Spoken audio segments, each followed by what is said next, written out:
It's a big Monday, and we welcome you to the ACC on ESPN. It'll be the 536th consecutive sellout at Cameron Indoor. Not only is Duke riding a 13-game winning streak, the Blue Devils are 9-0 in conference play. In fact, their last ACC loss was to NC State, who they meet in a matter of moments. Great to have you with us, everybody. Thanks for coming aboard. Dave O'Brien alongside former ACC star Corey Alexander, just back from Paris, and also Myron Metcalf. Okay, Duke, right at the midway point as of tonight in conference play. Can they go 20-0, Corey, in the ACC?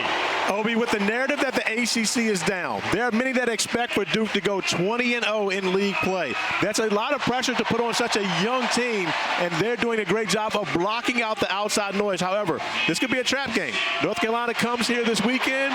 NC State looking to get some retribution here today. You talk about the youth of Duke, but it's great youth when you're talking about the sensational Cooper Flagg. The freshman has been off the charts, and he seems to be whatever they need him to be on a given night. Well, one of the youngest players in the game happens to be possibly the best player in the game. And when you consider Cooper Flagg, he does what your team needs for him to do to win. That's what's most important to Cooper. Against Wake Forest in the first half last time out, he accounted for 22 of their 35 points with his scoring and assisting the basketball, making plays. In the second half, he went into domination mode, getting to the basket, attacking 15 of Duke's 28 points for that comeback win in Winston-Salem. It really was their point guard in that second half when they came from 6 points down. They haven't been in that position very often, not at all really in the ACC, and rallied to win when they needed to do it up against Kevin Keatts and NC State.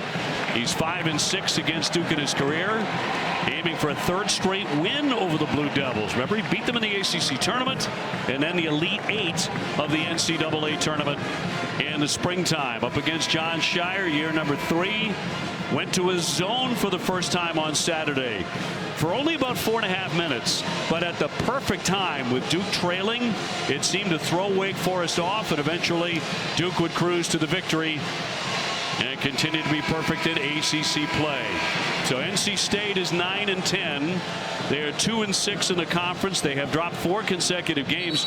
Their main problem, Corey, is they can't shoot the basketball effectively. They have struggled from downtown. 5 of 34 in their last 2 games from downtown. Kevin Keatts said very clearly, we need someone to step up and make a shot for us to have an opportunity to win here tonight. Duke trying to go to 18-2 on the season, and we are underway. The opening tip. Now let's see if we do this again. We are going to do it again.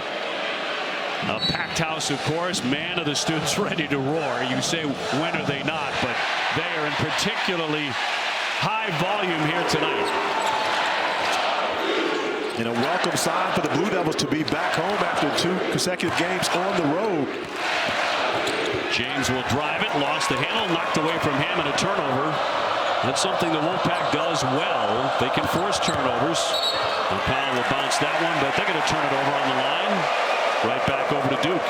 Now that's an early turnover for Michael O'Connell, who in 15 of his 18 games this season has had 1 or fewer turnovers. So he's at his limit, only turns it over once every 36 minutes per game. And they turn it over less than any other team in the conference. Less than 10 per game. They only had 6 on Saturday, but they lost that game against SMU. And a whistle and a tie-up and a foul in the paint. And immediately against NC State and Jaden Taylor, a 6'4" senior, he picks up number 1. Capacity crowd here at 9,314 at Cameron. And Duke to put it in play from the baseline. Walawatch. He's going to go strong and up and out. He just went in full attack mode. And Obi, you and I have done a number of games here, and it seems to be Kamen Malawatch is the guy that normally breaks the seal on the basket. They're always looking for him, but this one a little more conventional. He was just an outlet on the underneath out of bounds play, but shows his ball handling ability to get the first deuce. Marcus Hill averaging 13 points a game, a little too strong, around and out. Rebound tipped. Malawatch going down hard, trying to save it, but couldn't do it. We watched the Blue Devils work on their underneath out-of-bounds play. Kamen Malawatch is just supposed to be the outlet. However, as Ben Middlebrooks overplays it, it gives Malawatch an ability to a lane to drive right through to get the first basket of the game. O'Connell trying to bounce it in, does for Taylor. He and Hill, the only two to average double figures for NC State. They have a lot of trouble scoring, but that one's going to be swished in by Styles on the money. And one of the things you constantly see is Duke gets everyone's best effort. So we talked about the slump shooting for NC State, but you see Dontre Styles knocking down the first three ball of the game for the Pack. Knippel giving it up for James. Duke coming off a hard-fought victory in Winston-Salem on Saturday against Wake Forest. Poked away, and the steal by NC State. That'll be flipped up off the backboard. No good by Taylor. Looking for a second effort, and Hill has it knocked out of his hands, and it'll be Wolfpack ball. Cooper Flagg with the turnover. Had 7 turnovers against Wake Forest in the road game on Saturday, but does get back defensively and affect the opportunity by Taylor, not allowing him to have the easy look. Nice save by Styles on the sideline. That got the free jumper for O'Connell. And that's an area where Mike O'Connell can absolutely help this Wolfpack team. He can be more aggressive on the offensive end, showing his ability to shoot the basketball. Flagg will lift. Can't connect on the first one. Malawach up, and no, as Middlebrooks takes down the rebound. He's their top rebounder, only 5 a game. O'Connell. Hill shut down by Knippel. On the spin, nifty move there. Off the window, no. Middlebrooks kept it alive. They swing for Taylor. Taylor's jumper. And a rebound picked off by Tyrese Proctor. Proctor had a tough shooting day on Saturday, just 2 for 12. Knippel wants the 3, in and out. It's certainly the shot he wants. Got a good look on that possession, rimming it out. And Knippel the last time on this floor had a career high 25 points against Miami, 6 of 8 from 3. So he's happy to be back in the comforts of Cameron. Flagg back for Proctor. Flagg averaging 20 a game and 8 rebounds as well, and one of the conference's top passers among the many skills that he possesses at the tender age of 18. Proctor with the drive, airborne, tough shot, spun it up there, no, and numbers now for NC State. Taylor leading in. Flagg got back and defended really well. He kept that from turning into a layup. And Knippel in the paint. And he'll draw the foul. 16:37 to go here in the first half. But we've seen NC State with some stout defense early, and Kevin Keys talked to us. He's happy with their half-court defense and the way that they played as of late.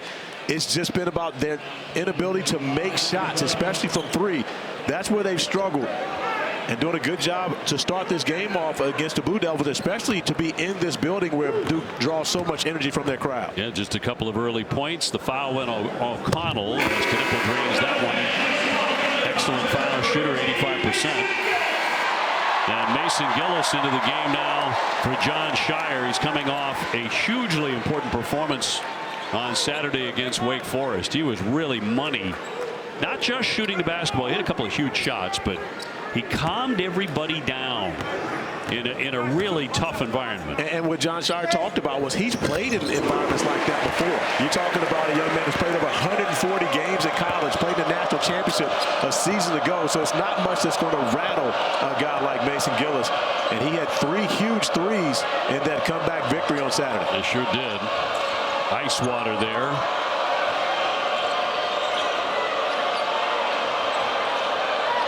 Paul McNeil into the game for the Wolfpack. He's probably their best shooter, wearing number 2 on the line, and they'll turn it over. And their second turnover. And again, they had just 6 on Saturday against SMU, even though they dropped that game. Tell you what, you turn the other guy over 15 times and you only turn it over yourself 6 times. You usually win that game 9 out of 10 times. Yeah, and that's what the area of concern for Kevin Keats, because that's the key to their defense, is turning the other teams over and getting out in transition, finding those fast break points. Tipped out, they'll keep it. And we've got a timeout. Duke off to a choppy start offensively, 5-4 NC State. And And we welcome you to a big Monday. Thanks for being with us tonight here at Cameron Indoor Stadium. Dave O'Brien alongside my partner Corey Alexander and Myron Metcalf as well. The place packed to the gills as it always is. 536 consecutive sellouts at Cameron Indoor. The students are ready. We're ready. And Duke has been nothing but ready. They're a perfect 9-0 in conference play, Corey. They've won 13 straight games. They've won 13 straight games, and they're ready. Let me tell you who else is ready, OB. It's the moms. It's the parents. You can see Kelly Flagg as Cooper Flagg is getting it done on the floor. Kelly, who coached Cooper in travel basketball, is still coaching from the sideline as she taps her husband Ralph, who also has spent a lot of time with his son on the floor. And Kelly into the game, standing up in the huddle right now, trying to make sure she can be an extension of John Shire on the bench. Into the game barely touches it, right? Because they are into every second and still coaching their son from the stands up there. A couple of great folks from the state of Maine. Wonderful people. John Shire was talking about this at a shoot-around today.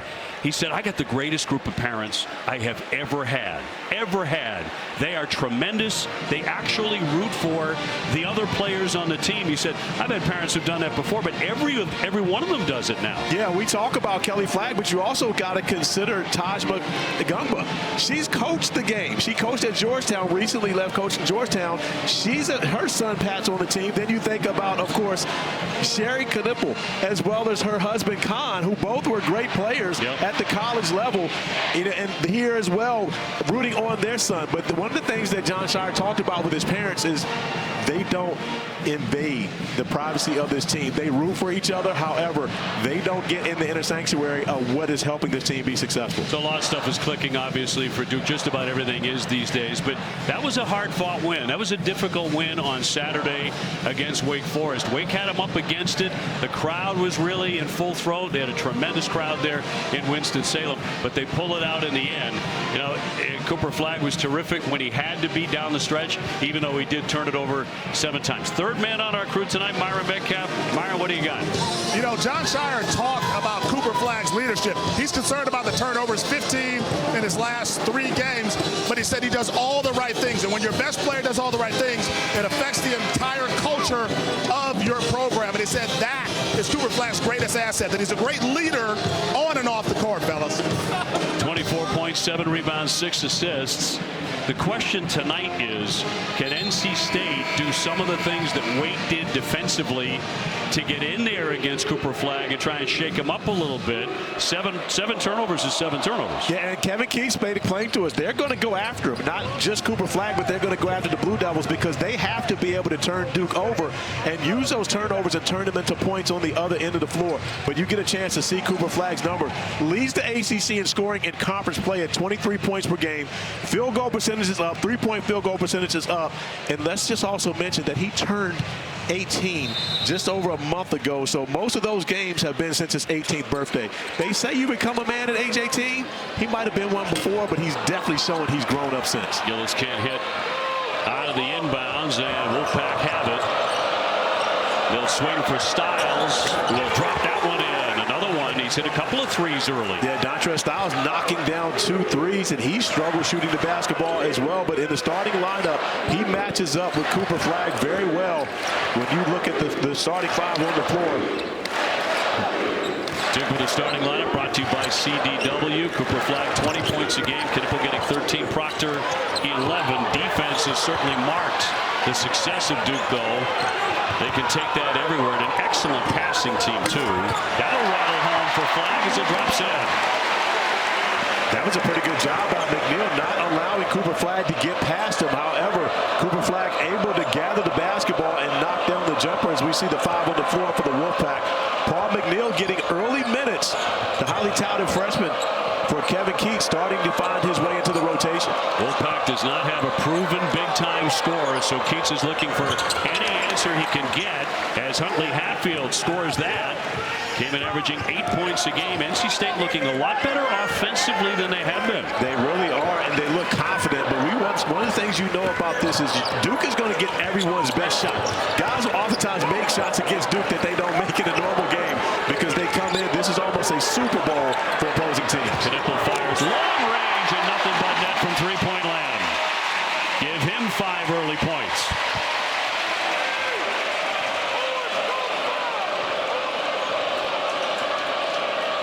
So the Pack by 1. O'Connell off to Huntley Hatfield at 6'10". NC State is an experienced group. Everybody in their top 7 in the rotation is a senior, like that guy, Huntley Hatfield, or a graduate. But a nice find by Paul McNeil Jr., who had 3 assists. Last time out, he was only 1 of 5 from the field, but did distribute the basketball well. And you see his passing to the young man who put up huge numbers in college. Forgive me, in high school. 3 assists already.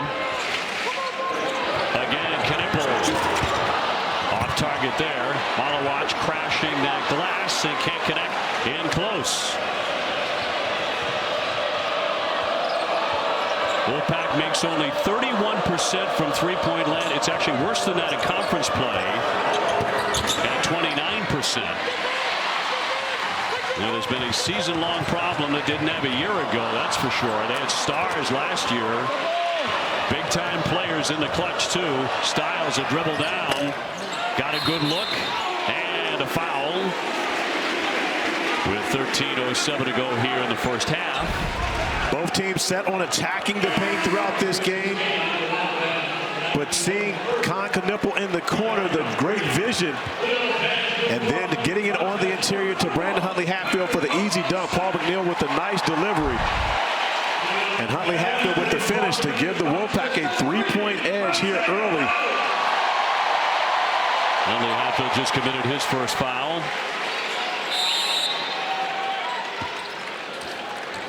Duke with just the 2 losses, by 5 to Kentucky and by 3 to Kansas.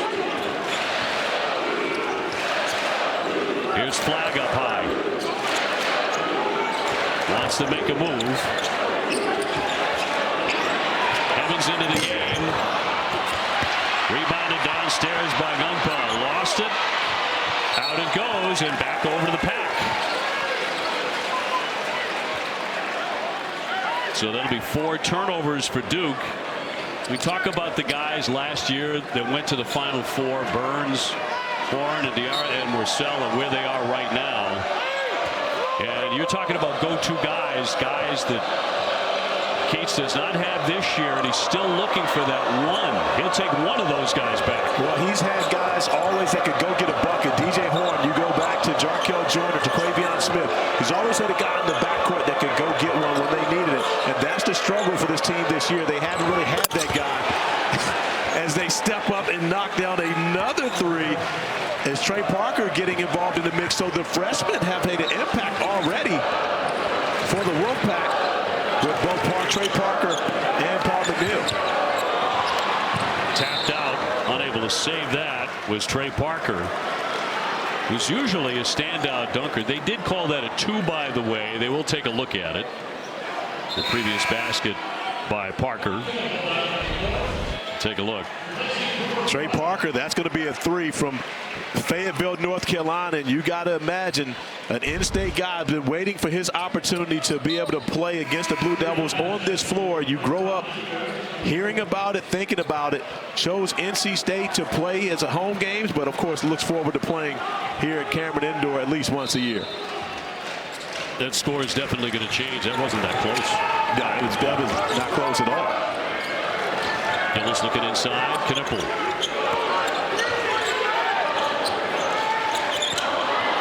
Gunpowell had it knocked away.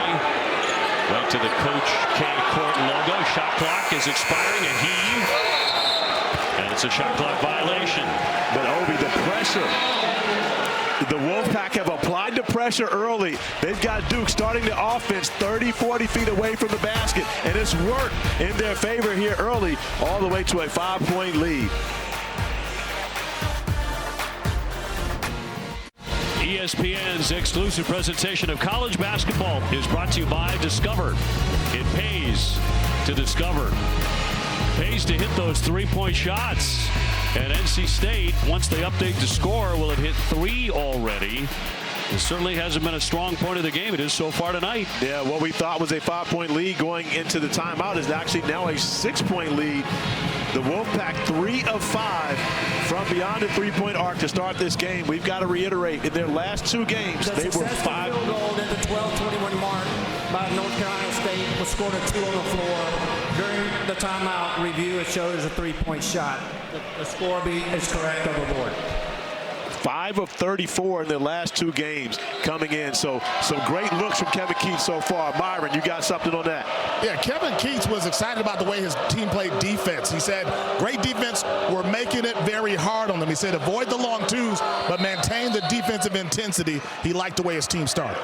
Foul here. Duke, by the way, 3 baskets and 5 turnovers. So to Myron's point about the defense, causing Duke to turn it over. The foul will go on Gungba, his first. And NC State from the baseline. And how about this, OB? Kevin Keatts has already played 10 players in this game. In the first 8 minutes, he's got 10 players in the rotation. So sending the message, whoever defends, and of course, if you can throw in a couple threes, you can find some minutes tonight. That was Taylor, who was 3 for 13 against SMU Saturday and 1 for 7 from 3. This is an 8-0 run. 18-9 inside for the 6'11" freshman Gungba. Yeah, Gungba gives Duke an offensive punch. He can absolutely score the basketball. Young man really just getting his feet under him. Missed his entire senior year of high school in the beginning of this season, but starting to become a factor for the Blue Devils. Oh, what a pretty shot by Parker, high off the glass. And Parker talking back to Mason Gillis, telling him he's too small, then coming up with the pressure, forcing the turnover. Taylor can't hit it. He was wide open, but they'll get a second look. Here's Taylor again. He swishes in another 3. Who are these guys? These are the guys that went to the Final Four a year ago, OB. You remember, we watched the Wolfpack go to the offensive glass and come up with second chance opportunities, push them to a 9-game winning streak that got them to the 4.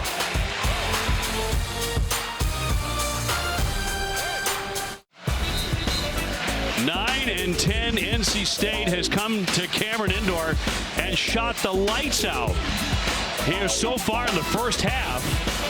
On the 3-pointers, 5 out of 7. Duke is just 1 for 7. They have reversed roles. OB, you have a number of guys on the roster for the Wolfpack that are from the state of North Carolina. This is a bucket list to be able to come in here and play in this building. The Wolfpack did not play here a season ago. Their matchup was in Raleigh at Lenovo Center. So this is the first time that most of these guys have played in this uniform against the Blue Devils on this floor, and they have taken it as such and making sure they don't take for granted this opportunity. They look like they've been invited. They're having a great time. Cooper Flagg leans in for 2. That was a basket Duke desperately needed. NC State still up by 10. Raining threes and hitting them. Keatts is going to go back to his bench. He's got 3 guys ready to come in, so he's really shuttling them in and out. Yeah, the guys that coming in are starters. His bench guys have been very productive to start this game. Huntley Hackett stripped by Flagg. Cooper Flagg with a theft. Proctor finds an open lane, kicks it out. Knipper from the corner, got it. He nails the 3. He's got 8 points.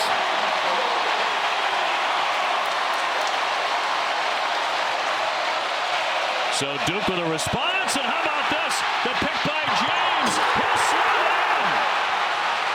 Trey Parker was looking to his bench for instruction.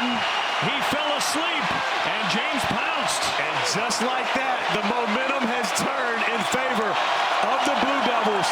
Another steal. Proctor out in front. Proctor lays it up. He can't finish it. Knipple came in strong and back out. Here's Flagg. Knipple off the great head fake. Proctor is open. Too strong. Knipple knocked it away. Malawash hit the deck. Great hustle. Flagg went for the slam, but no. There's a foul. How about this action? And this pace since the timeout.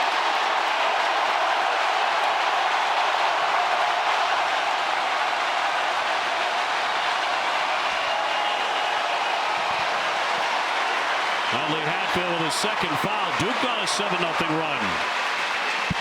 Welcome to Cameron Indoor Stadium. It only takes a quick spark for the Blue Devils to get going, and it all happened. Knipple knocking down a three, and then to Sion James steal for a dunk. And the UNC warm-up, maybe the Blue Devils looking past this game to start it off. However, they're awake and in it now. Well, I give NC State a lot of credit the way they shot the basketball in the first 10 minutes. Can they keep that up? Rebound tapped around. Knipple gets there first. Another offensive rebound for the Blue Devils. Knipple looking to shoot. Just about every time he touches it, he's the hot hand. How about this one? Malawich with an airmail. That's not what they were looking for. And Taylor will set it up now for the Wolfpack. The pace frenetic, to put it mildly. Hill with the scoop shot, but no, the reverse won't drop. In transition, James. Malawich does not attempt a three there. Here's Flagg. Flagg does, but it's around and out. James has the rebound taken away by Middlebrooks, and a foul on the play. I tell you what, Ben Middlebrooks did a very strong thing there. If you take the basketball away from Sion James, he has it in both hands. Ben Middlebrooks showing some strength there. Sion James has his basketball. Well, it was a little bit of a bounce off his chest there, but Ben Middlebrooks taking it away and then ends up getting the foul from way up here on the roof where we sit to call these games. It looked as though he took that right out of Sion James' hands, but a little unfortunate bounce for Middlebrooks on that one. 23-19 NC State. Styles was cooking early. He'll drive it this time. What a tough shot. Confident by Dontrez Styles to start this game. Now, we mentioned guys from the state of North Carolina. However, Dontrez Styles spent the first 2 years of his college career at the University of North Carolina. So he played here every year for the first two. Now has the opportunity to get back in this building in his last year as a basketball player at NC State. No, a lot of rim. The Styles 8 points. He came in averaging 9. And they needed somebody to really explode. Oh, the rejection. Malawich said, not in here.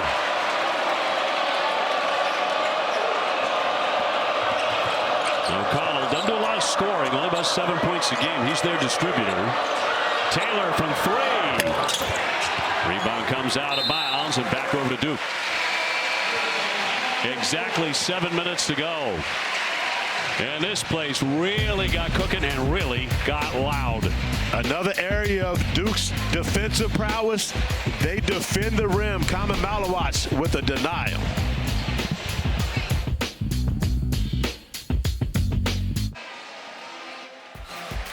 Coming up next on ESPN, Curtis Jones, Keyshawn Gilbert, and number 3 Iowa State to take on Caleb Love and Arizona. Should be a good one. It absolutely should be. OB, Keyshawn Gilbert, Caleb Love, both hailing from St. Louis, from the Lou. Those two guys played against each other in high school and now going to match up against each other on the big stage. Big Monday. The stage doesn't get any bigger than that. It certainly doesn't. The pride of St. Louis.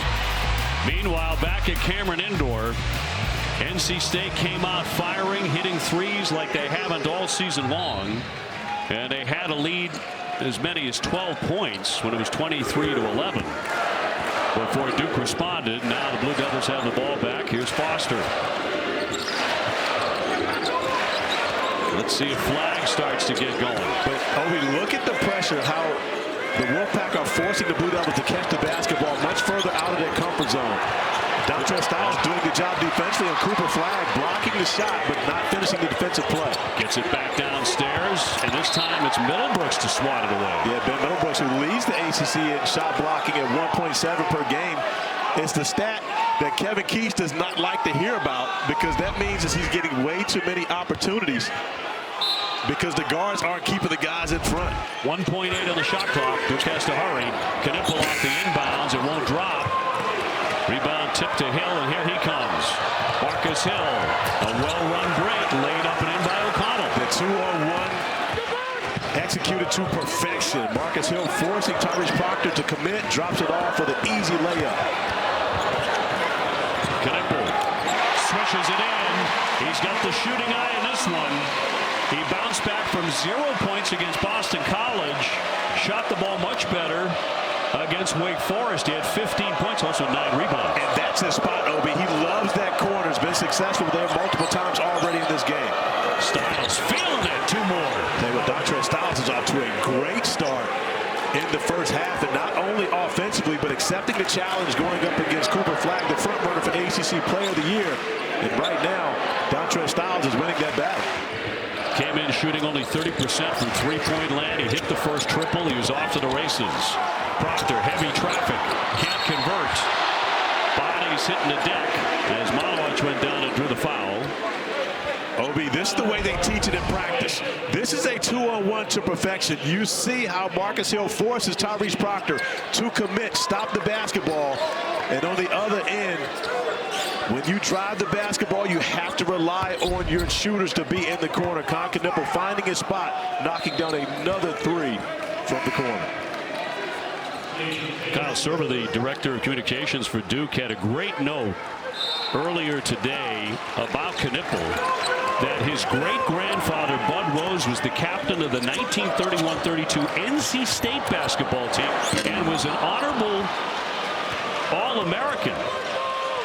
Honorable mention All-American, the first NC State player to claim national recognition. So he's got NC State in his blood. He absolutely has NC State in his blood, and he's gotten off to a great start against Grandpa's old team, as have the Pat in this building now made 6 threes. Obi, they only made 5 in their last 2 games combined, and they've taken 20 less attempts in this game thus far. Amazing. Look at this, 32-22 NC State and a whistle.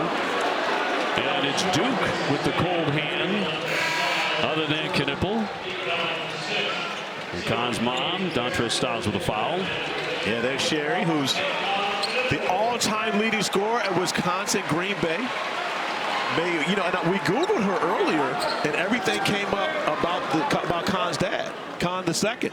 We didn't realize that Mom was the ball player in the family. She made it clear. She says, hey, you can find all kinds of stuff about my husband on Google, but my jersey hangs in the rafters at Wisconsin. Very casual. My jersey's up there. Just want everyone to know that, too. So, James up top. Gillis off the fake. Off the elbow, no, that won't fall. So even the open looks just not going as often for Duke in this one. And Blue Devils, 1 of their last 11 from the field. So the struggle for the Blue Devils has been on the offensive side, which is rare. Oh, nice pass. Billy Brooks in the kick out. Styles, they want him to shoot it.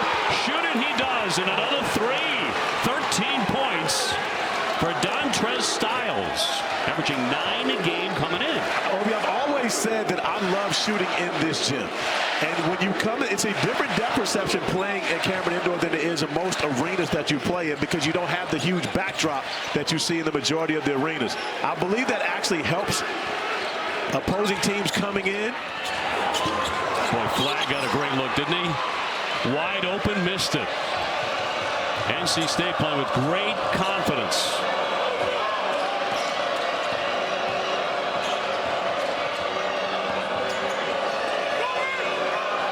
Taylor. Middlebrooks knocked away by Proctor, and now a scrum for that. And a great job by Taylor to get to that first. Middlebrooks down the lane, going strong, no. And no whistle. Sion James, Euro stepping his way in for 2. And great recognition by Sion James to attack one-on-one. Was not looking to pass the basketball, uses his strength to be able to get the bucket.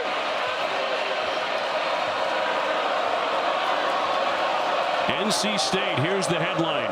They've taken 11 threes. Corey, they've hit 7. They have been one of the conference's worst shooting teams beyond the 3-point line, but not tonight. Middlebrooks badly wants to get it up there. Can't stick it. Flagg with the board. And now Duke with their backs up against it here in the first half, trailing 35-24. Flagg, nice dish downstairs for the stuff. Malowich wide open. Nice find from Cooper Flagg at the top of the key. You can see both Middlebrooks and Styles intent on trying to stop Cooper Flagg, keeping him away from the basket. So what does he do? Make the right play. Give it up for the easy dunk to Kama Malawach. 2:16 remaining. NC State on top here at Cameron Indoor.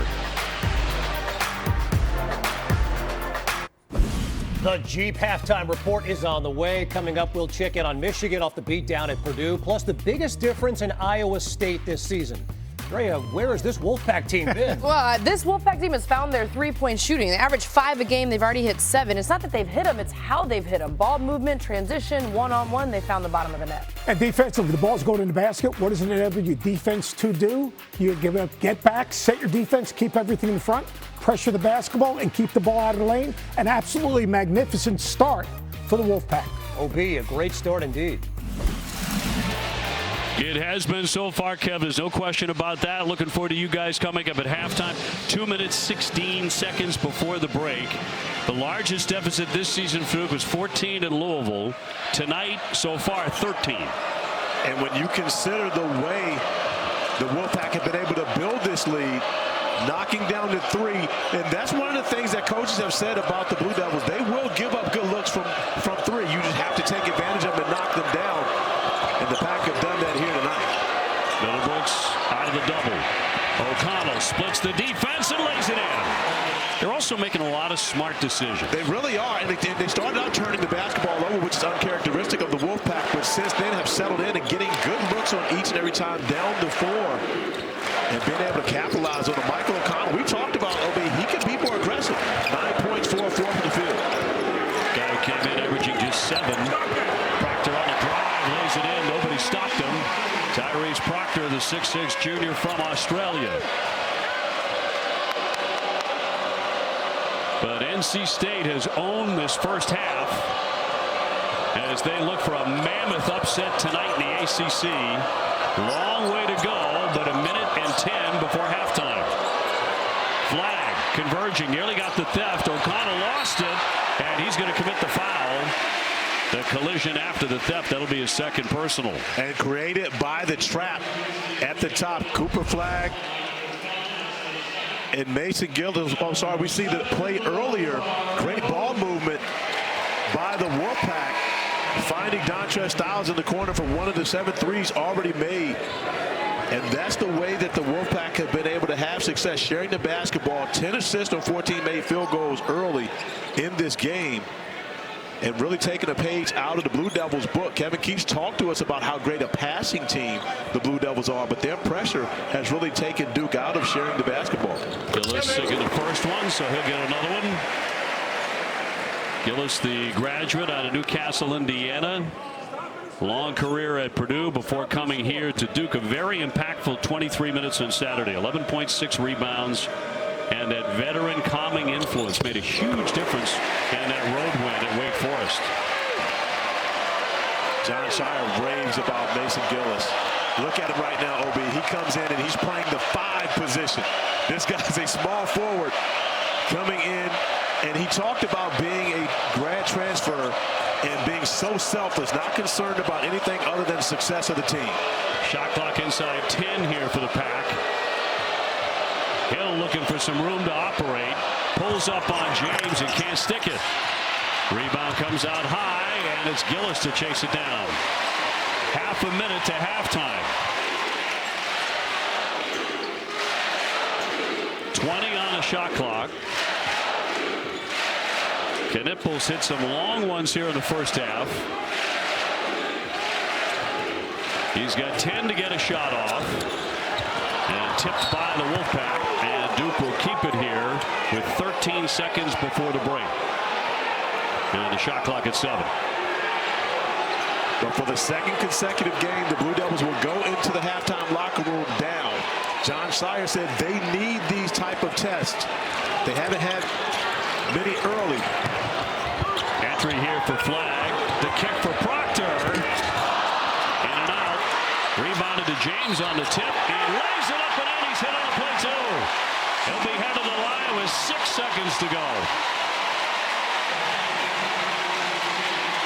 And Duke closing the gap here the last couple of minutes. And trying to take some momentum into that halftime locker room. The offensive rebound by Sion James, the strength to be able to finish through contact. An and one opportunity. Trying to cut it to 4 for the Blue Devils and looking for a stop with 6 seconds remaining here in the first half. Hill with the foul is first. And James connects for the three-point play. Final seconds. Here's Taylor. And a whistle before the shot. And that was a foul to give for the Blue Devils, so great job by Tyrese Proctor taking that away, because that would have been a good look, another look for 3 for the Wolfpack, who shot the basketball extremely well here in this first half. And now they have 2.1 seconds to get one up. Pass in. Long run here by Parker Jr. A lot of iron, but it dropped away. But man, did they hit a lot of impressive shots. And for the first time at home this season, Duke is trailing to the Wolfpack here at 37-33. Kevin Keats has to be extremely excited about the effort from this team in the first half of this game, but cannot fall in love with the 3. They've got to come out and continue to do the job defensively if they want to pull off the upset here against the number 2 team in the country. We've got a ball game. Duke a heavy favorite, but it is NC State in front. After the first 20 minutes, they made 7 out of 12 from three-point land. As we go to Kev, Seth, and Andrea. OP, the longest win streak in Division I, very much on the line right now. What a first half for NC State. It's the Jeep Halftime Report alongside Andrea Carter, Coach Seth Greenberg, Kevin Connors here with you. An NC State team that made 5 threes in the last 2 games combined. Only Wake shoots it worse from behind the arc than NC State. So, Andrea, what's unique about the way they're getting these threes? Well, the fact that it's not just one player that has been able to knock down threes. Yes, Dontrez Styles has 3 threes. He has been playing lights out. But 4 different players have knocked down threes. They've knocked down 7, and it's come from ball movement. It's come from transition, finding each other, and staying connected on the offensive end against a Duke defense that is extremely elite in defending. This pass into the middle to Middlebrooks and then the kick out, the way that NC State seems one step ahead offensively. Like they know that the ball is coming in, but they know exactly where it needs to go to kick it to the wide open player to knock down those threes has been impressive, because Duke's defense is good. They've just picked it apart. So, Coach, John Shire is processing what he saw over the first 20 minutes. What's he telling his team right now? He probably told his team before the game, we're going to defend inside out. We're going to play in gaps. We're a 29% three-point shooting team. Let's keep the ball out of the lane so we're not fouling downhill drives, first and foremost. Now what's he telling his team? Look, here's the deal. We're 3 for 16 from the three-point line. They were 7 for 11. Defensively, let's beat our gaps earlier so we can close out to the shooters. Don't overhelp.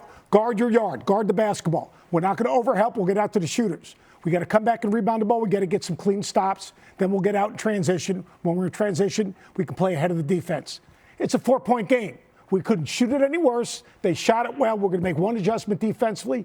Then offensively, just play with a little bit better space, a little bit better force. When we play with spacing, we play with force, good things happen. I think John Shire will be very, very succinct in what he says to his team, and he'll send them out with a positive mindset.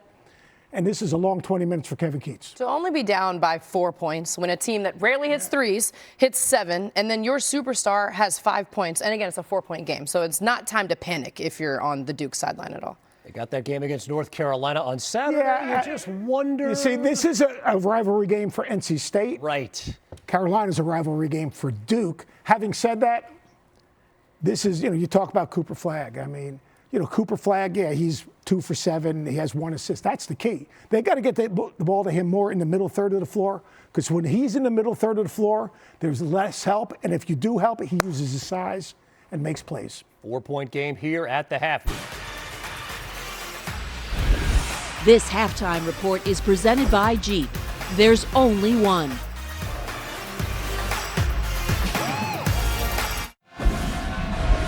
This halftime report is presented by Jeep. There's only one. Coach, they've shot it well. What else? Got to win the next 4 minutes. This comes into a 4-minute game. All of a sudden, you got to play 5 4-minute games, but it starts with the first 4 minutes. That's what Kevin Keats is telling his team. Second half is next. This has been the Jeep Halftime Report. You can get with this or you can get with that.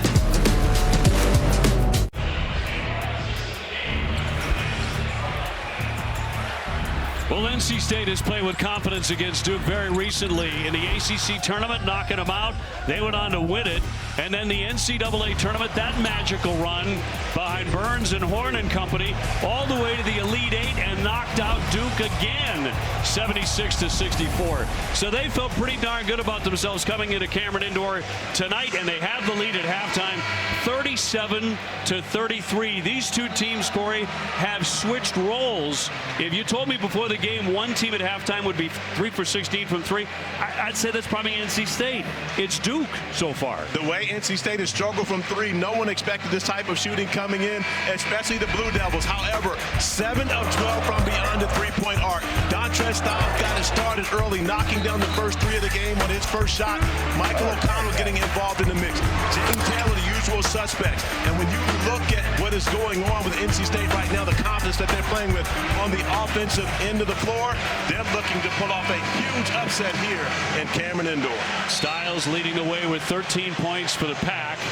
Cooper Flagg held to 5 points in the first half for the Duke Blue Devils. The million-dollar question is, can NC State keep shooting it like this? Well, I'm not sure they can continue to shoot it like this, but what they can do is continue to try to give the effort defensively that they've done.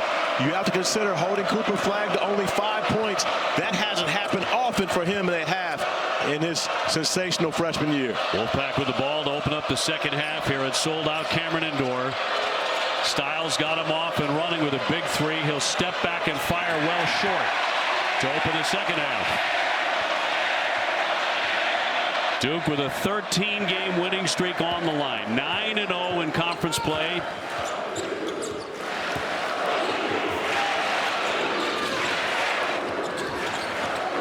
Here's Flagg trying to make a move, and he'll draw the foul. Let's go down to Byron. You know, I talked to John Shire at halftime. He said, listen, they came out and they were more prepared than we were. And they were tougher than we were as well. And he stopped me and he said, listen, it comes down to guarding. You have to be a player in this game. You have to show who you are. And you really have to amplify the defense. That's where he is most concerned about what he saw in the first half, fellas. Well, when he talks about being more prepared, of course, he's taking accountability on himself with that one. But we saw the Blue Devil mascot with the UNC warm-up on his headband. Is this a trap game where the Blue Devils, and I know John Shire's not, but are the players thinking that NC State can't beat them coming into this building? Knippel comes up with a loose ball. He'll lean in for 2. And he was the one really reliable guy in the first half. He absolutely was. He was their spark on the offensive end of the floor. Con Knippel into double figures with 11 points.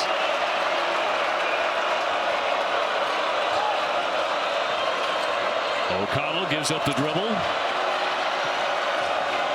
Marcus Hill, a 6'4" senior, and a transfer from Bowling Green, trying to weave his way inside. His jumper, no. Duke looking for early momentum. Well, they had it down the stretch of the first half. They went on a 7-0 run. Right at the tail end of the first half. Knippel with another touch. Back off for Flagg. Averaging 20. Knippel again from the foul line. Got the pass away. And out of play off the Pack. Off the fingertips of Middlebrooks. And the shot clock sitting at 6. So we check out the standings in the ACC. Duke perfect. Clemson 9-1. A big battle tomorrow in Louisville. Wake Forest visiting. Big game for both those teams.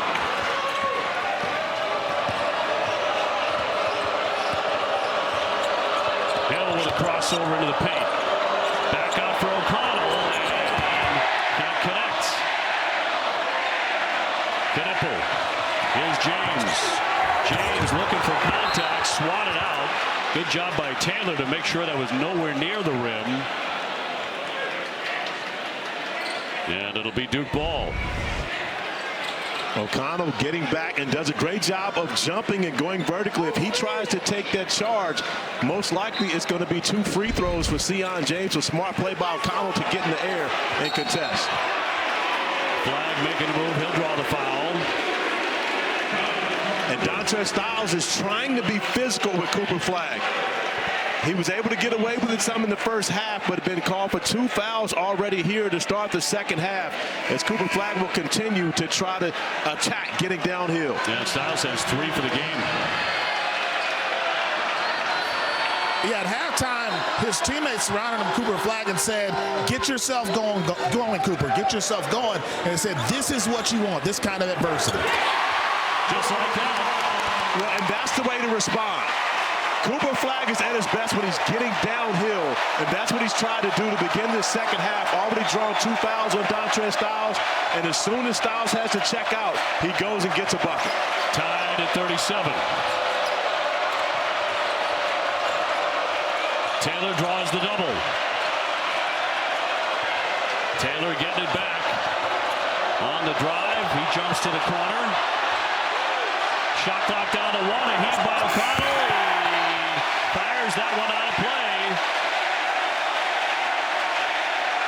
So Duke trying to take the lead for the first time since it was 2-0. And the Crazies have inserted themselves into the game as John Shire encourages a second shot clock violation on the defensive end for the Blue Devils.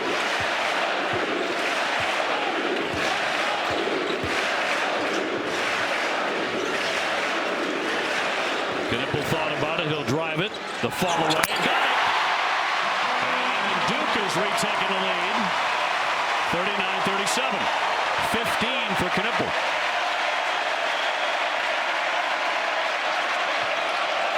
So since putting up that goose egg against Boston College, he's been a different guy. Yeah, Knippel was scoreless. First time since middle school he played the game and did not score. Hill looking for a triple. The same goes back to Flagg. Flagg on the attack. Slams it down. A two-hand stuff.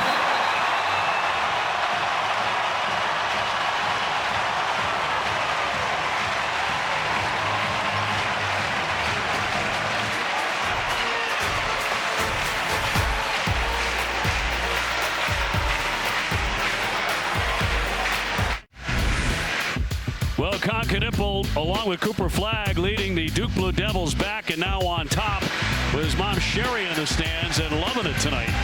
Sherry absolutely loving it. She shed the jacket. She's got her jersey on looking like she's ready to go hoop right now, OB. But she's saying that she taught her son everything that he knows. Of course, the all-time leading scorer at the University of Wisconsin-Green Bay. Mom could absolutely go get a bucket. Hey, Duke scored the last 7 points of the first half, the first 8 points of the second half, so something has clicked here. And that's a common occurrence. We've seen that happen with the Blue Devils in the stretch against Notre Dame and then Miami. So they've gone different halves with holding the opponent scoreless as well as continuing to go on extensive offensive runs. Shot clock at 3. McNeil with a step back, an excellent shooter. Can't drain it, though. And it never did get to the iron. That's a shot clock violation.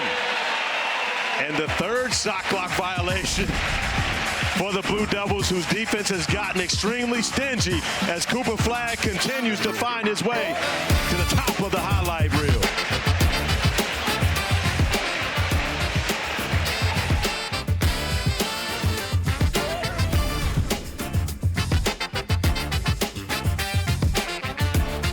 Learned well, didn't he? You know, he was with Coach K and those great teams of Coach K, and the hallmark was coming out of halftime, just putting the hammer down. Those 5 minutes were deadly. From Krzyzewski to Shire, the name has changed, but the game has not. They continue to do, especially in this building, OB, that last 5 minutes of the first half, the opening 5 minutes of the second half is normally where Duke separates itself from its opponents. Knippel off the curl, can't bury it. And O'Connell will have that one go out of play, and the Wolfpack will have possession here. NC State scoreless over the last 6 minutes. So Duke's defense, which has been praised by pretty much every coach they've come up against, on display again here tonight at Cameron Indoor. OB, the Blue Devils are the only team in the country that average over 80 and give up less than 60. They have a +20 margin of victory throughout the season. and now trying to find a way to get some separation. The great equalizer will be the three-point shot, which NC State did so well in the first half, but missing an opportunity on that possession. Well, they led by 4 at halftime. Now it's 41-37 Duke. James slamming on the brakes. Off the window, won't drop. He'll stay right here. And our SEC-ACC Super Tuesday doubleheader on ESPN coming your way. Number 12 Kentucky and number 8 Tennessee off that war with Auburn at 7 o'clock Eastern. And R.J. Davis in North Carolina. They're in Pittsburgh squaring off against the Panthers. Huge game in Pittsburgh as Cooper Flag gets to double figures, attacking the basket with the nice finger roll. But Pittsburgh in need of a quality win. 4 ACC losses already. A great opportunity with North Carolina coming into their building. Mallarod staying home, got the deflection. James comes up with a loose ball. Flag somehow caught that. He goes there, Born and draws the foul.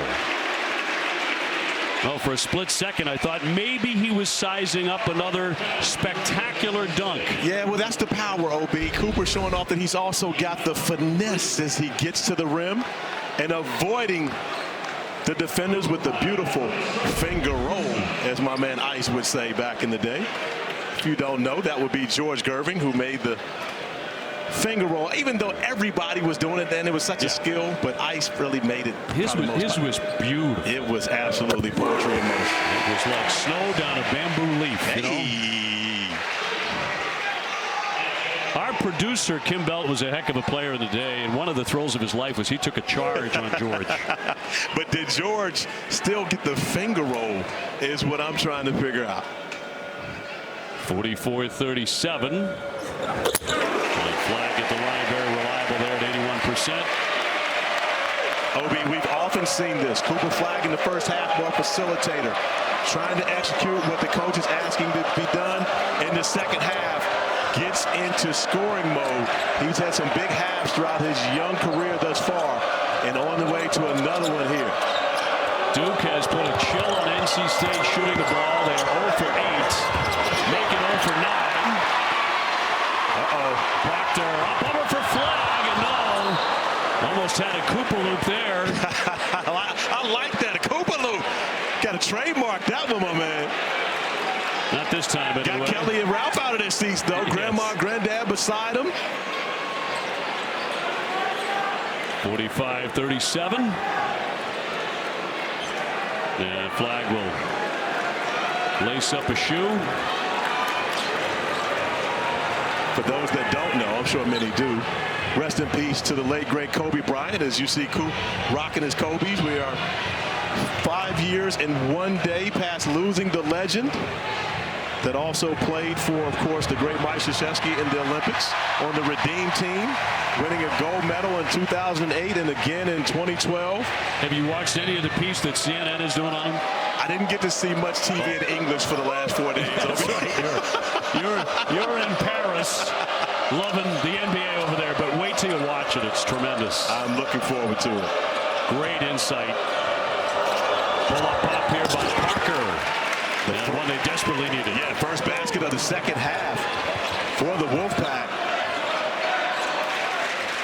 And he has 7.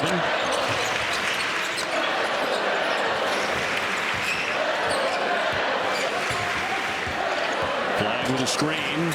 Knipple to the paint with a fall away. Well, they did everything right there except make the shot. And NC State still hanging around despite the cold shooting in the second half.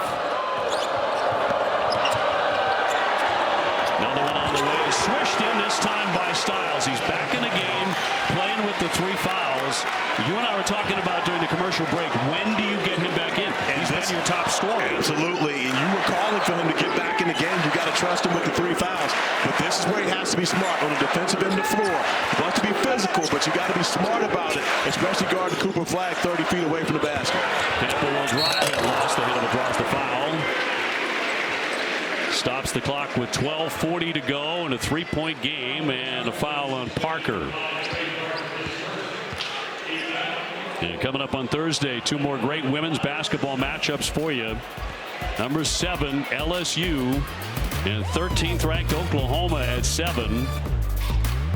And then Iowa State takes on number 11 K-State. Should be another great night of women's college basketball as Connecticut hits their best foul shooter, 85%. And Flag with a little bit of a rest. It's Caleb Foster, Mason Gillis checking to the game. We talked with John Shire regarding Caleb Foster and trying to find a way to really get his confidence back. Caleb Foster, who started the season as the point guard for this Duke Blue Devil team. Sion James subsequently coming in and taking over that role. But Caleb Foster is going to be a necessary rotation piece for these Blue Devils as they move forward and try to accomplish their goal of winning a national championship. They're going to need his production. Styles. Can he lead the pack back in this one? Parker making a move. Up and hits the shot. Say what, Trey Parker's been confident, Obi. He came in, knocked down a 3 on his first shot in the first half, and now back-to-back buckets for the Wolfpack. Trey Parker coming off the bench. Usually a thrilling dunk artist. He's got about 1 million followers. Tough shot off the window. That won't drop for Foster. 47-44, so the Pack with an opportunity to tie here. And a foul here against Duke, and the shove on Sion James. That'll be his second personal. We've got a timeout, 11:51 to go. Still remaining close, 47-44 Duke.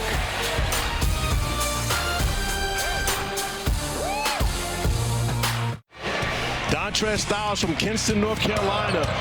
Home of Jerry Stackhouse, home of Brandon Ingram, who both have had great moments in Cameron Indoor, trying to have his own great moment here to knock off the #2 team in the country. Styles with 16 points already in this game, also defending Cooper Flag. And the last time Dontrez Styles was in this building, OB, he was part of the University of North Carolina team that ended Coach K's career here in this building. NC State, though, in the first half, putting on a shooting clinic. A foul here. They were 7 out of 12 from the three-point land, just 1 out of 6 in the second half. We were wondering coming into the second half, would they cool off, and they have. On the watch will pick up his first foul.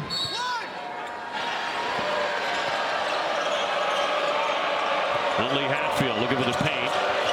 He'll fall away and miss. Duke looking to build on a three-point advantage. James gets downstairs and up and in. And Sion James is always going to have an advantage going up against smaller guards, especially in transition. Just using his size and strength to overpower and get the bucket.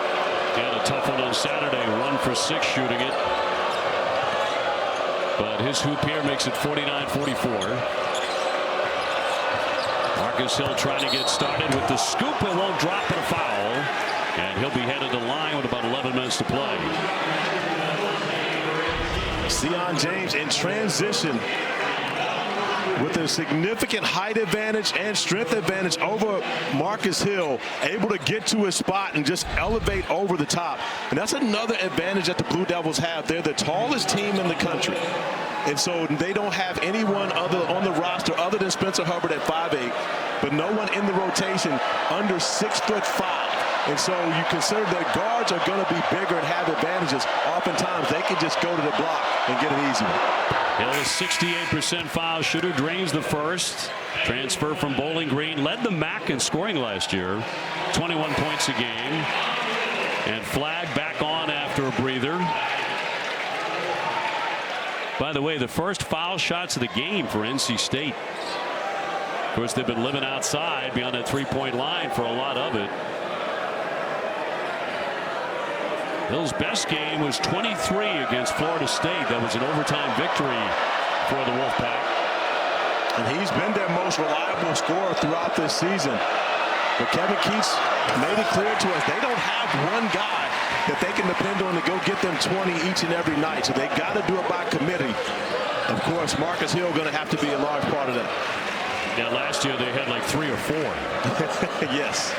Especially when you consider the inside-outside combination of DJ Horn and DJ Burns. Just so much fun. Flag got it up off the window, and it goes out of play. Shot clock a factor here, down to 9.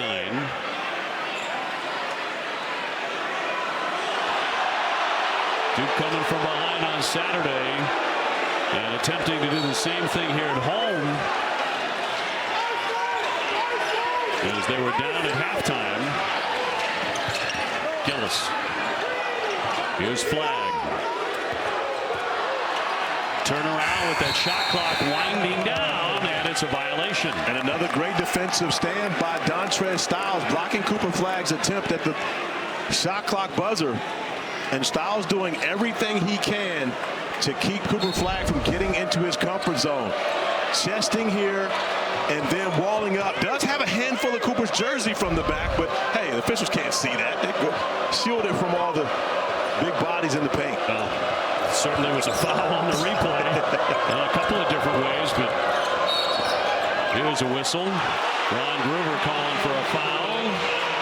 10:21 to go. And Duke leading at 49-45.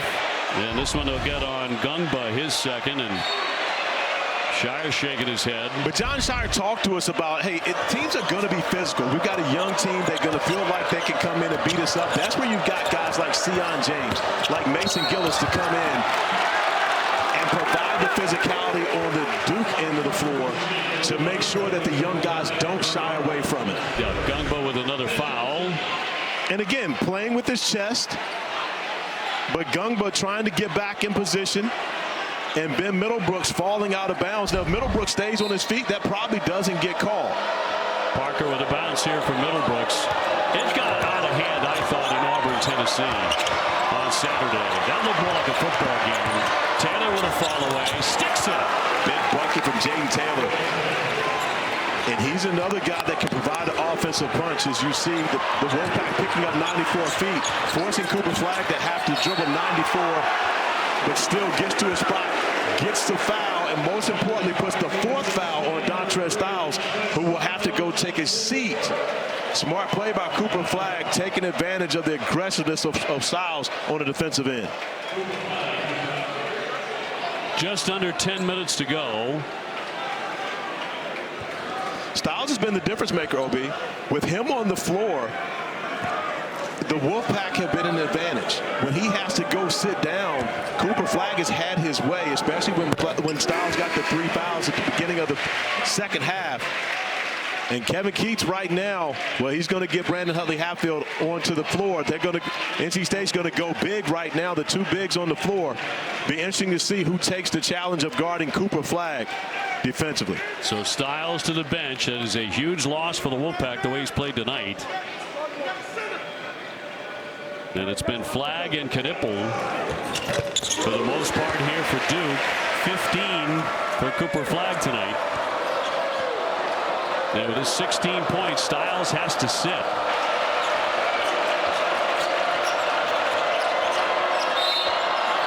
And another whistle. Those are starting to pile up.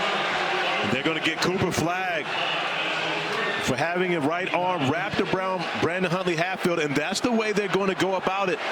The Wolfpack are going to try to post Cooper Flagg and make him defend.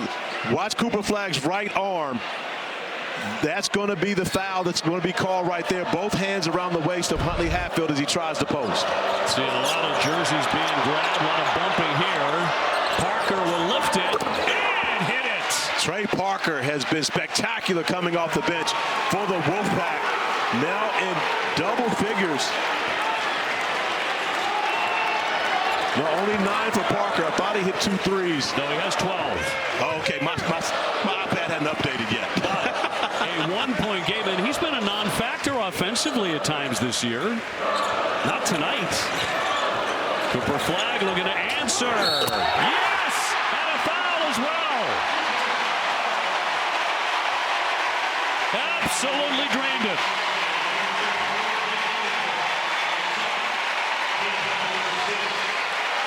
OB, if freshmen stayed in school, we would be talking about the future of the ACC. On one end of the floor, the freshman Trey Parker going to work on the other end. Cooper Flagg knocking down the 3 and the contact as we see 2 freshmen going at it here in a big-time ACC matchup. However, I don't think this freshman's going to be in school next year. Drops that in for a 4-point play. Many believe he's the best player in America.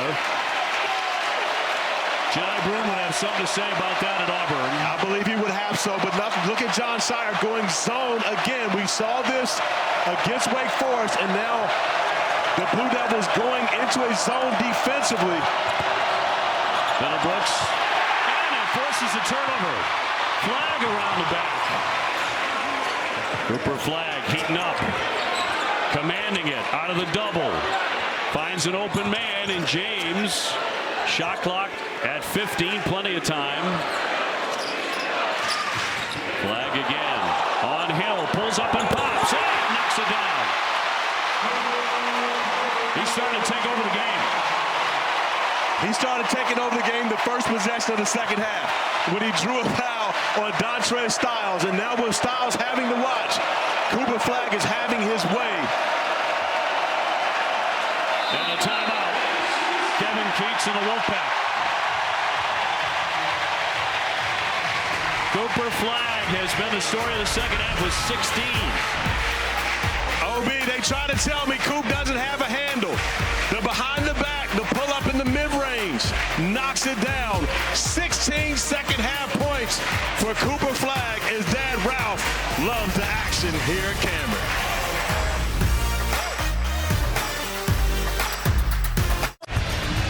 Obi, you witnessed on Saturday Cooper Flagg facilitating in the first half, responsible for 20 of the 35 points for the Blue Devils with his passing, a little bit of scoring, but in the second half, he started dominating, going to work, getting downhill, attacking the rim.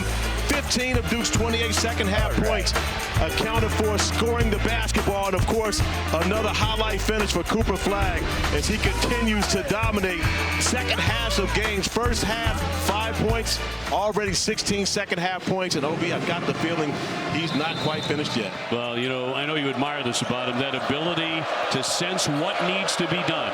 If it's the pass or it's the rebound, in this case, a whole lot of scoring to bring them back and take the lead. And a rejection by Flagg. It went out of play. 11 on the shot clock. And that too. At 1.2 blocks per game, he is 10th in the ACC in block shots, which makes a perfect quintet. Of all the major statistical categories, he's in the top 10 in the ACC. Unbelievable. 3 times the player of the week in the conference, 7 times the rookie of the week. Let's make it 8. He was named co-rookie of the week today. Rookie of the week today. And a third straight 20-point game. 57-50 Duke. Here's Knipple.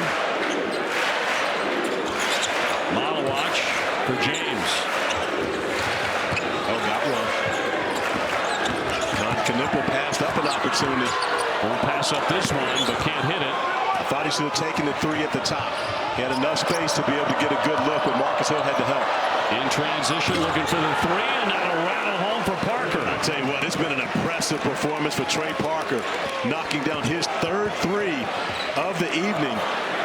And he's been big for the Wolfpack, especially in the second half. He got their first basket of the second half after a scoring drought, and has continued to stay hot. 15 points.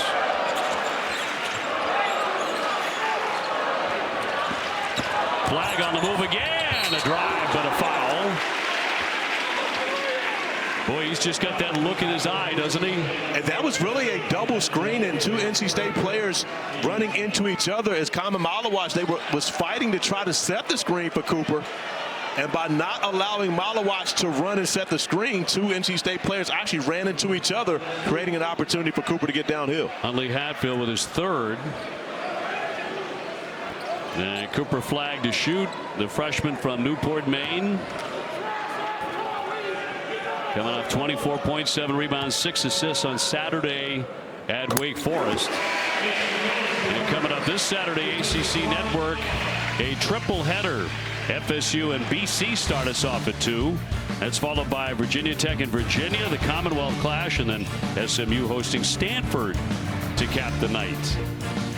That's a big game. Stanford playing great basketball. SMU and Stanford both in the top 3rd of the ACC in their inaugural year. So both those teams playing really good basketball, and in consideration to be able to get an at-large bid if they don't win the ACC tournament. Parker wants to get it downstairs. Nice pass, but no conversion there. But a whistle, too. Only Hatfield unable to make the basket, but takes the hit. 6:34 left. NC State not quitting on this one. And the competition for Cooper Flagg for ACC Player of the Year would be this gentleman right here, Maxime Reynaud, averaging 20.5 points per game and 11.7. Those are Kim Belton numbers. You kidding me? At Stanford, putting up a double-double, 16 double-doubles, first nationally, and playing very good basketball. Stanford with some quality wins in the first year in ACC under head coach Kyle Smith. And you consider the back and forth cross-country trips, they maybe should get an extra win just for that alone. And they will be here at Cameron Indoor on February 15. We'll be here for that one. We'll have that one on ESPN, actually on ABC. And that one will drop in for Huntley Hatfield, who has 6. This is still a 4-point game. Oh, yeah, NC State's not going away. Give Trey Parker a lot of credit for that. He's been the guy keeping them in the game.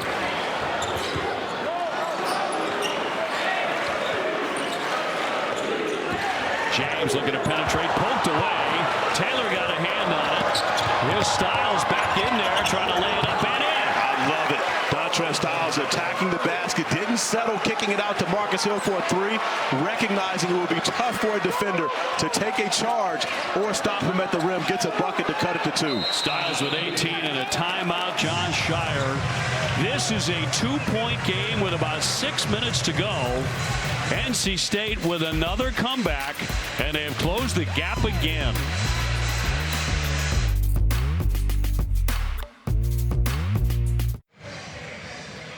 Cameron Indoor still up for grabs. NC State 10 out of 20 from the 3-point line. They have been awful, quite frankly, from the 3-point line this season. Not tonight. Cooper Flagg in the second half, 18 points, trying to lead Duke to a 14th consecutive win, but they are in for a fight. They absolutely are. OB, in the first half it was Con Knippel. The second half is Cooper Flagg. The 2 freshmen have combined for 40 of Duke's 59 points. That is outmatching right now the combination of Dontrez Styles and Trey Parker on the other side of NC State, who have 33 of their 57. So it's going to be interesting to see who else can find someone that steps up in this game. And NC State has defeated Duke 2 of the last 3 times they have played, including the ACC tournament, the NCAA tournament last spring. The roll for James. He'll slam it down. Great execution out of the timeout for the Blue Devils. Really a ghost screen by Sion James as 2 defenders go with the shooter and Con Knippel, allowing James to get the easy bucket. Parker looking for the entry feed. James comes over, commits the foul. 5:32 on the clock. And Sion James with foul number 3. NC State has lost 4 straight, 6 of their last 7. OB, look at the screen. It's really a go screen. There's no screen there, just touch and go. But because you've got to pay so much attention to Con Knippel as a shooter, both defenders go his direction, allowing Sion James to get the easy slip and the dunk. Brandon Huntley Hatfield at the line, where he makes 75%. NC State, his 3rd school. He's also spent time at Tennessee and Louisville. 6'10" senior with another one on the way.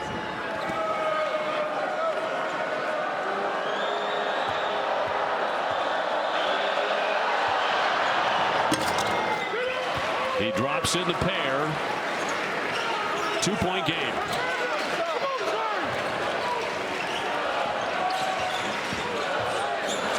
Proctor at midcourt. Try to shake Taylor. Here's Flagg.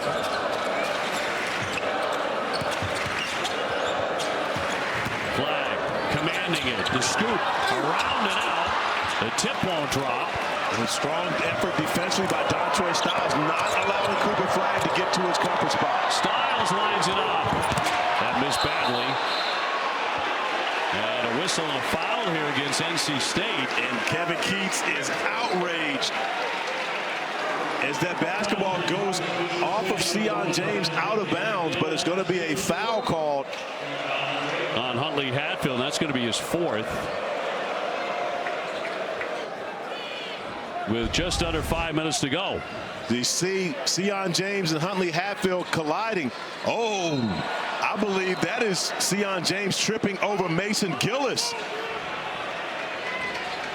Boy, I think you might be right. And the call goes against NC State when it should not have. Yeah, that was tripping over his own teammate. Now, there was a collision between the two, but I don't believe either. This action is under review. It's going to be interesting to see as they look at this, and then what they're looking at is both Sion James and Brandon Huntley Hatfield collide. What they're looking at is there anything extra from Brandon Huntley Hatfield in the middle of that lane as the two come together? Does he give a little bit extra? Because the foul, if there's a foul, it's on Mason Gillis. That's who actually clipped Sion James. Now, if they're looking to see if there was something extra, but I can completely understand Kevin Keats being incensed about that basketball being rewarded to the Blue Devils because it absolutely went off of Sion James. Going to stick with a common foul here. Ron Groover, Lee Cassell, and Bill Covington Jr. are officials tonight. And so Duke to shoot. It'll be a 1-and-1. And James to the line, 74% there. And working on an 11-point game. The grad out of Sugar Hill, Georgia. And Obi, he did not have a great game at Wake Forest, but John Shire said even though he didn't play well, was as happy as anyone on his team in the locker room afterwards. We see the foul trouble building up for the Wolfpack. Dontrez Styles, who's been absolutely fantastic here tonight with 4 fouls, as well as Brandon Huntley Hatfield. NC State's played a terrific game. And still very much alive in this one. Can they make the shots down the stretch? They made so many of them tonight.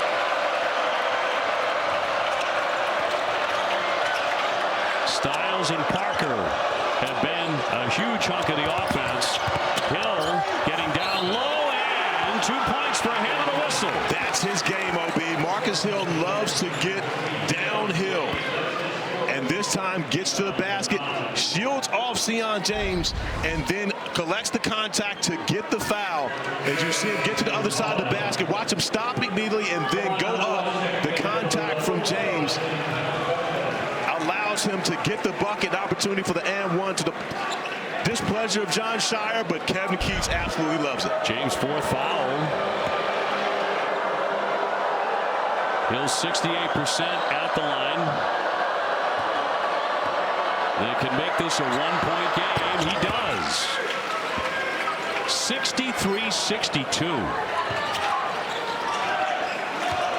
Well, not many envision this tonight. Duke a heavy favorite. As spectacular as they have been, particularly in conference play. James denied. Flag wants it. He's on Styles. He takes him to the paint and lost it, but a bump and a foul. They're going to get Taylor. That's not going to go on Styles. Kama Malawatch takes a hit to the stomach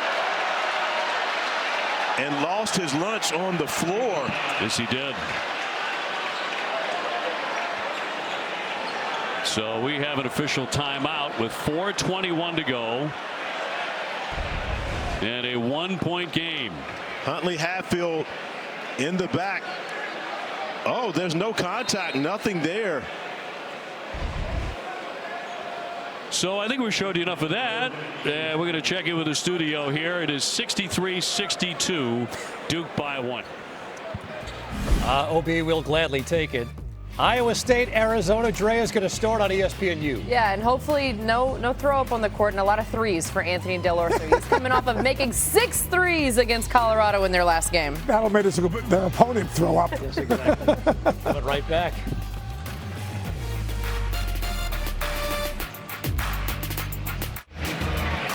Time of the home stretch brought to you by Allstate. See the emotion of the coaches. Jon Scheyer, Kevin Keats both locked in. Trey Parker having his best game as a freshman. And, of course, the best freshman doing what he does on a normal basis. And the cleanup crew hard at work with many towels after, come on, Malawach got sick. The 7'2" freshman from South Sudan. I feel awful for him, but he feels a lot worse, quite obviously. 63-62, so down the stretch without a key big man. Absolutely. Malawach gone to the locker room, and OB, this team already playing without Malik Brown, who is their best defensive five-man, and now playing without Kaman Malawach on the floor. Pat Gungba stepping into the lineup. Big minutes for the freshman in a crucial spot in a very close game, a one-point game here. Jon Scheyer said that without Malik Brown, they were going to find out a lot about their team and especially about their young players.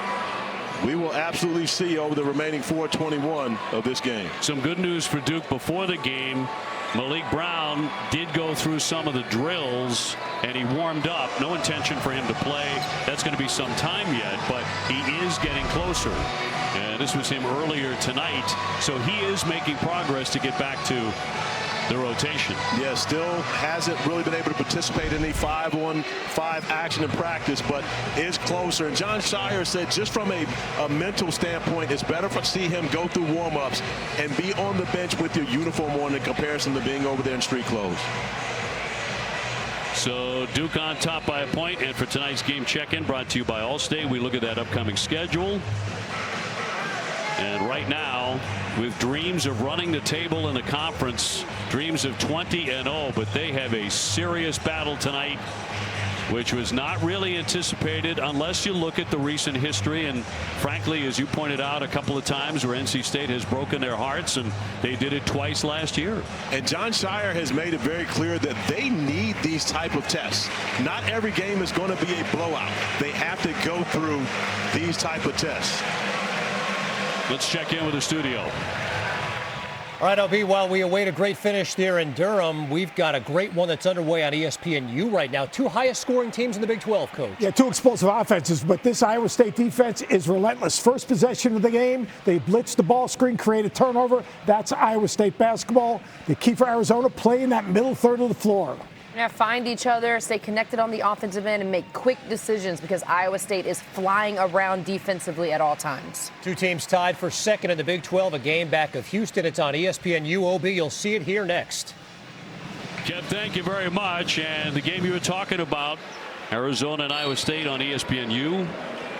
As we come down the stretch, 4:21 to play. It'll be Cooper Flagg at the line. So the Blue Devils shorthanded here in these last 4 minutes plus. OB, and as I go off topic, how great does it sound to hear Andrea Carter's voice in the studio, knowing that she grew up with us? That's little sis, you know, and now seeing her in the big time sitting in the studio. We miss her an awful lot. We absolutely miss her. We absolutely miss her, but seeing her grow on to do big things with Seth and KC in studio. In great hands with those two. So 4:12 to go, 65-62 Duke. Blue Devils back in the zone defensively, had success with it on a number of possessions earlier in the second half. Jon Scheyer going back to it, resulting in a turnover once again. Works again. It worked against Wake Forest. Even though he only went to it, he surprised his own team on Saturday for 4.5 minutes. But those 4.5 minutes where Malawach was not on the floor. Now with Pat Gungba in the game, they normally go to the zone and use him at the center of that zone to force him to not have to switch out on screen and roll action. Flagg set a screen for James. He keeps on rolling. Rebound tipped and poked out. Knipple with another effort. Shot clock's down to 2. He's got to heave it up there. And it got off the backboard, not to the iron, so a shot clock violation. And the Cameron Crazies tried to let Con Knipple know that the shot clock was going down. You could hear everyone in the building saying, shoo. Knipple finally recognizing it, but not able to get his legs under him to get a clean look. And an official timeout.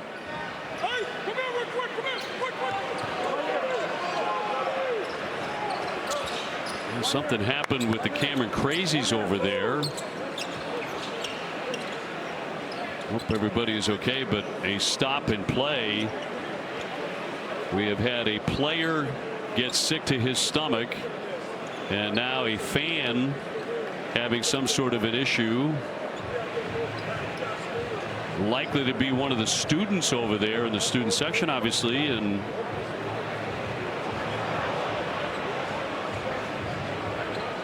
yeah, it looks like the young lady has passed out here.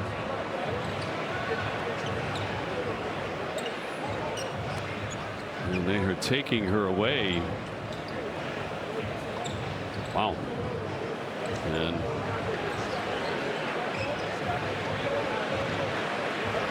you just hope she is okay. And prayers for the young lady. We've seen a little bit of everything in this second half. Wishing her well.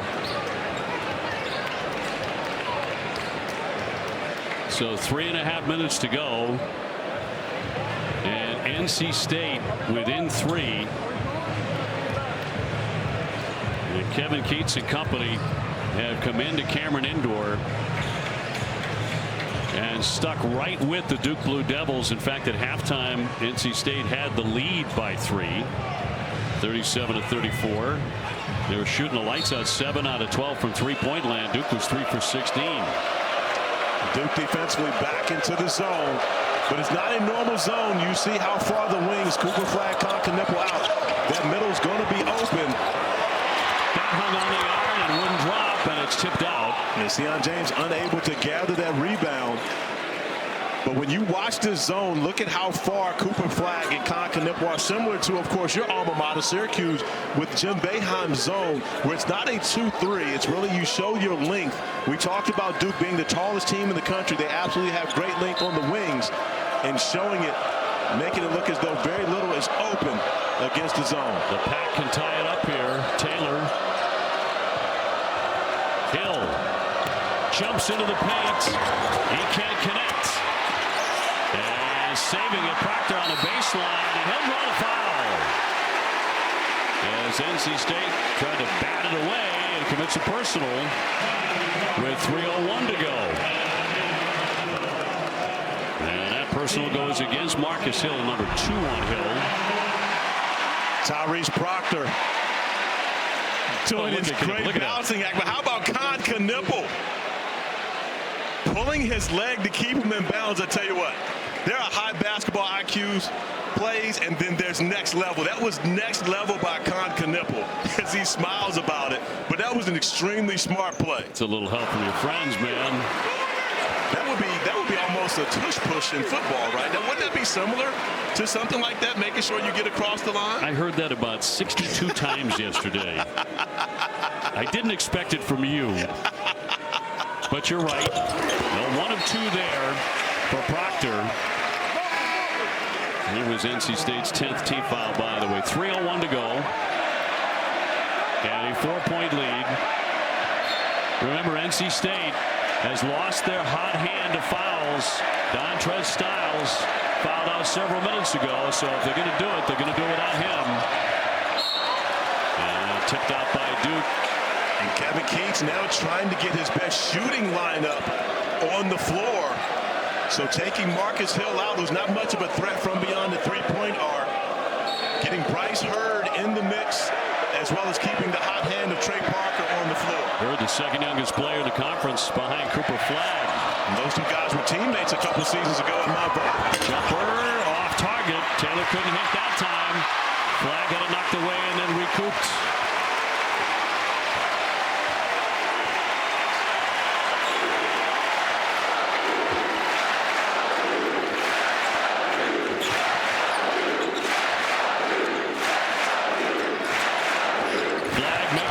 To his left, spins left, and it goes.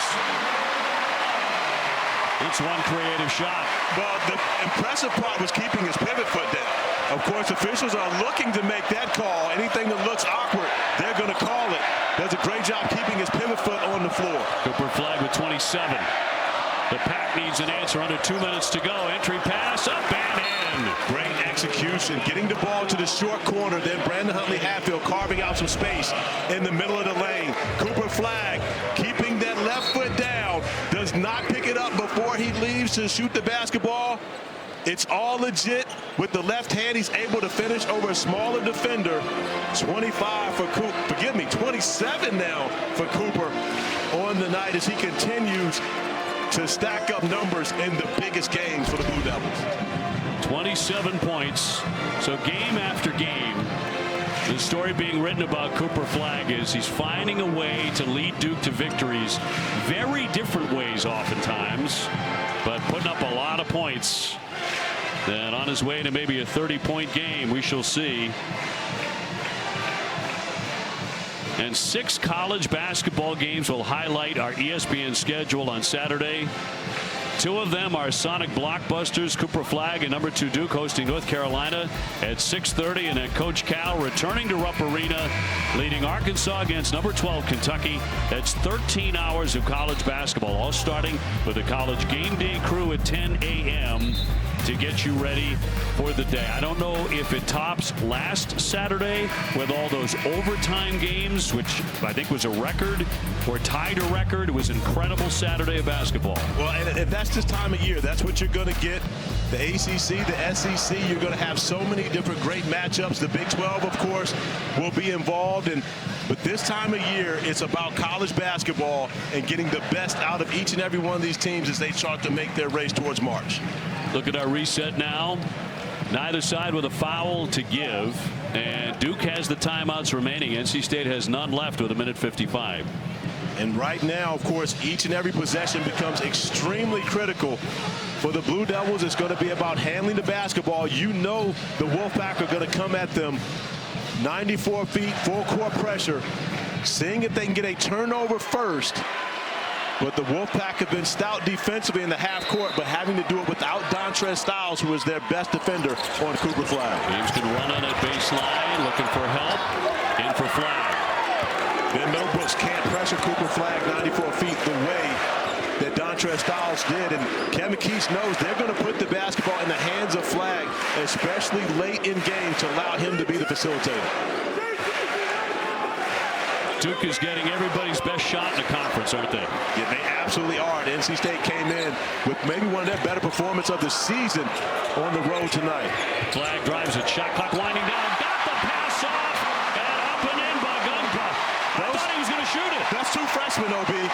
And not only did everyone think he was going to shoot it, Pat Gungpa did not.